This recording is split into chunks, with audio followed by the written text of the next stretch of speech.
Well, hi, because today's subject is a bit funny as well. You know, what I mean, this comedian, them dressed up as comedian, basically.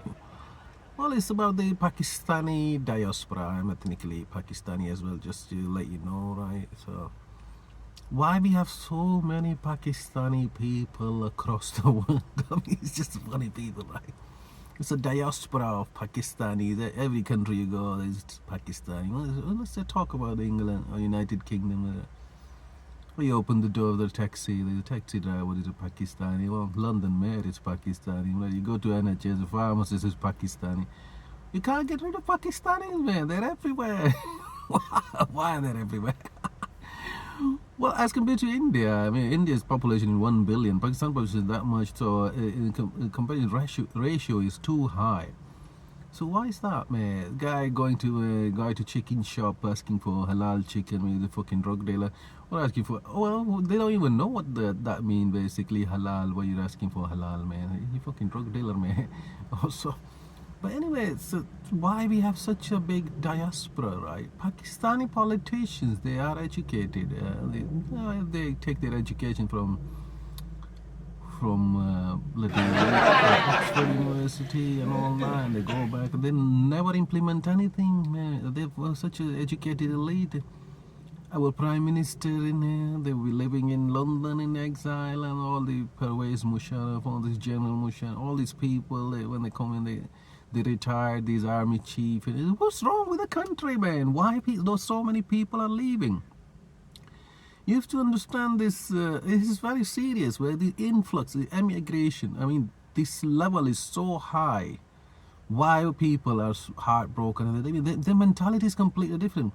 I had an argument with someone is British Pakistani, and said, "Do you know my son was born here in England? He's British.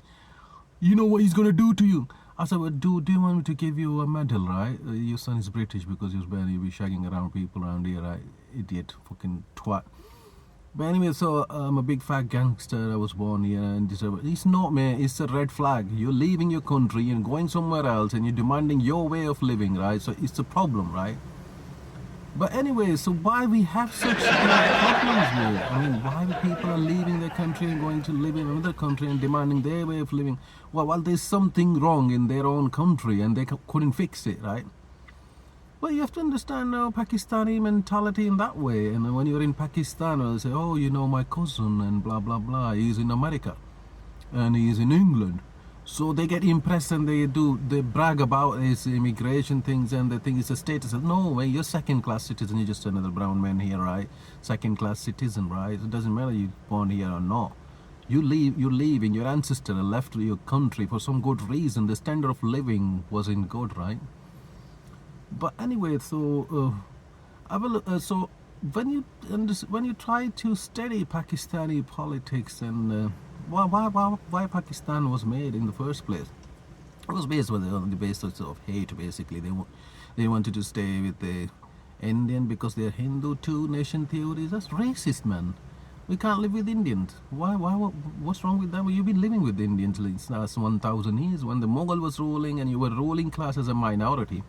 When the British left you were in minority. So what's the problem with that? So the Hindus are the majority. They should stay anyway, right? And live under them, right? Like more Muslims living in India than Pakistan, right?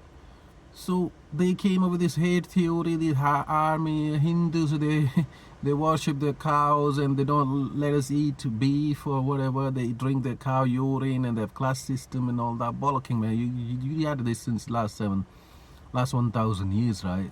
So you can live together, but you're just a bollocking theory. The British wanted to divide the United India. And it's a failed and rogue state, Pakistan, right now at the minute. It's true. Let's be honest about it. Let's talk about it. So when you talk to the army officers, like why we're such a failure or rogue state? Oh, the politicians are corrupt, right? When you talk about you ask the politician, Pakistani politician, why you in such a mess, right? The army doesn't want us to make us progress. The army is bloody hell. They are the organization. They don't leave any other people, the other organization making progress, independent institution and all that. It's bullshit, man. All of you are corrupt. We know that. You're corrupt to the core. You're confused, so you don't even know who you are and what you are, right? Are you religious or non-religious? Are you in the middle, or what do you represent? All they do is go to next door China and they start begging again. The Chinese are probably sick of it. Oh, stop begging, man. Really.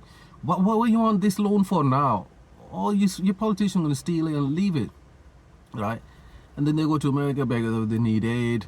Now they came up with this strategy, right? The Pakistani military, or I say, let's create and invent some terrorists, right? They fucking self-inflicted wounds, right? They create some terrorists, and they go there around, they're blowing their ass off, right? And they say, oh, look, we have a problem here. Can you give us loan, or can you give us a fucking aid, or all that? Fix your fucking problem, man. What kind of economy is this?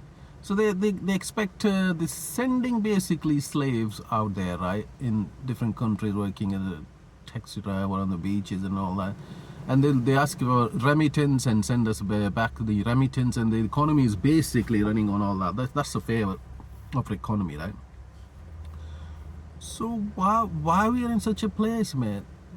Why don't you go to China begging for loans and everything? What Chinese has done different, then you can't do it. What America's done different, then you can't do it in your country, right? And you're not being successful. Let's study about China. Well, what's wrong with China? The Chinese economy was in bad shape in 60s still as compared to Pakistan, right? They've learned everything from Pakistan, their air force, their agriculture, and they went back and implemented, right? They're not hypocrites. They love their country and they implement it. Pakistan problem is the 80% of the population is one ethnic group, which is Punjabi. And Punjabis, they are also in the army as well. So they are in bureaucracy as well. Whenever there is a problem in Pakistan, everyone takes the fingers on the Punjabis and they blame that ethnic group because they are in majority. So nobody loves us. If you go to Afghanistan, they hate us. If you go to Bangladesh, because there was a genocide in 1970, they hate us, right? Indians, they hate us. Iran, we have a problem with Iran as well. We have fucking problems with everyone, right? So well, let's look at the Chinese economy. What China did, Mao Zedong did, right? Mao Zedong, the Chinese revolution leader, what they did, they finish all the religion first, right? It's a communist country. To make a communist country and finish all the religious sector. There's one party, one rule, one language, right? One group, so that there's one party rule. So that's how China progressed, right? And they went for hybrid economy.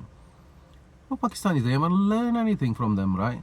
So if they go to America, the same feudal lord, Bilawal Bhutto, or some feudal lords, they go to Oxford, they have degrees and they come back, and they all have them peasants and slaves controlling them, and they never implement anything, and they're living in a 5,000-year-old civilization like Mohenjo-daro, man. We're never going to make any progress. We need to change our mentality, right?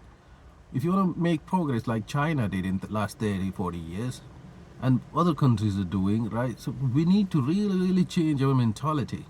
First of all, we need to come out of this anti-India rhetoric, man. Stupid, fuck's sake. Open the border from India, man. There's a lot of trades coming in. They don't eat cows. So we fucking eat cows, man. Take their fucking cows. Cows are cheap there in India, right?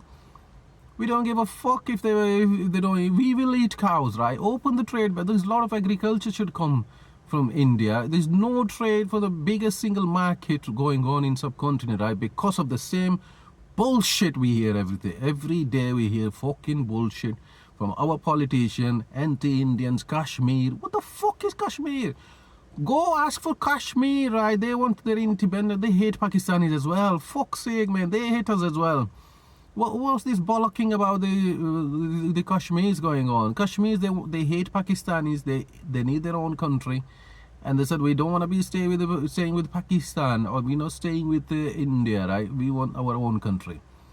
So we are in a mess. What are we giving our next generation? Bullshit. We're just giving them immigration.